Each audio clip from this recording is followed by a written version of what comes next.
Men, Animals, and Gods, a mysterious book published back in 1922. In 1922, a book was published that caused quite a stir. Critics did not know whether to characterize it as a novel drawn from the realm of fantasy or whether it was the realistic account of an adventurous traveler. The title of the mysterious book was Men, Animals, and Gods, and its author was a shadowy political figure, the Polish writer and explorer Ferdynand Antoni Ossendowski. Within 3 years, this book had sold more than 300,000 copies, while it had been translated into almost all European languages. However, it was not a book with pretensions of art. On the contrary, it was rather poorly written. But his narratives were paradoxical, unprecedented, strange, literally unbelievable. The author, who had been captured as a prisoner of war by the Russians, managed to escape a year after the October Revolution of the Bolsheviks and reach a European port in China, harboring Manchuria. In his book, then, Ossendowski recounted his adventures in unknown lands. He began his story with how he managed to leave Russia, cross hundreds of kilometers of this vast country, and how he ended up in Mongolia at some point. And there he developed a close relationship with a like-minded Roman von Unger Sternberg, and the infamous Red Baron. He was, as he was called, due to his authoritarian and cruel character during the Russian Civil War.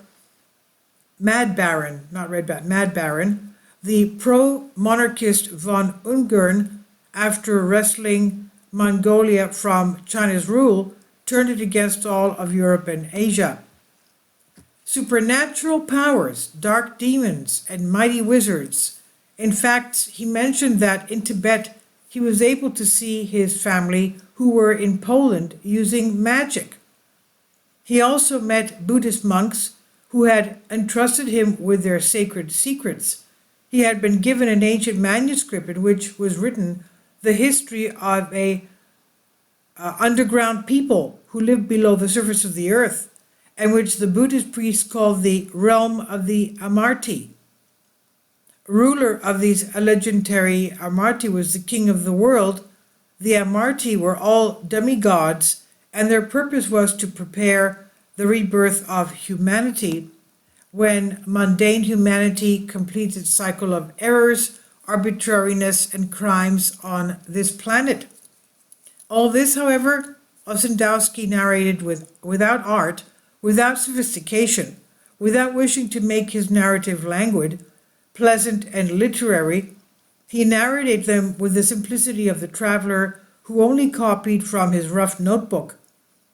And this was precisely where all the charm of his writing lay, in the persuasiveness. Many of his narratives, after all, shed light on many historical events of that period, with references to specific persons and incidents. Others, however, seemed to defy logic itself. He reported incredible incidents of witchcraft and elaborate tricks, which it seems incredible that he invented them. He graphically describes apparitions of spirits after being invoked by priests, and indeed after a human sacrifice, he said. I guess he means that they were conjuring up demons. In the vast regions around Mongolia and even China, as Ferdynand Antoni Ossendowski claimed, there was a single people ignorant of every country but their own, of every god but the gods they worshipped, and of every science beyond their mighty magic. He called it mighty magic.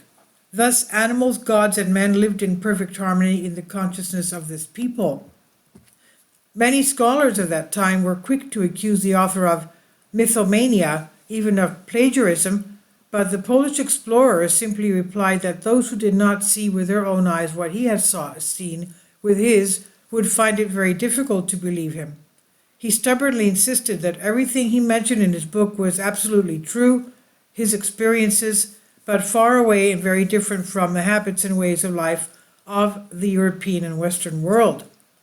The news was published in the newspaper Ethnos of Greece on August 3rd, 1925, from Strange Press. and I've translated this for you from a Greek article. Please leave your comments. Thank you for your support. Kindly support my Patreon account. The daily posts are 5 videos daily, and they are totally different from what I have on my YouTube channel. Thank you so much for your support and that you find all my content so interesting. You'll find the Patreon account details in the description box below.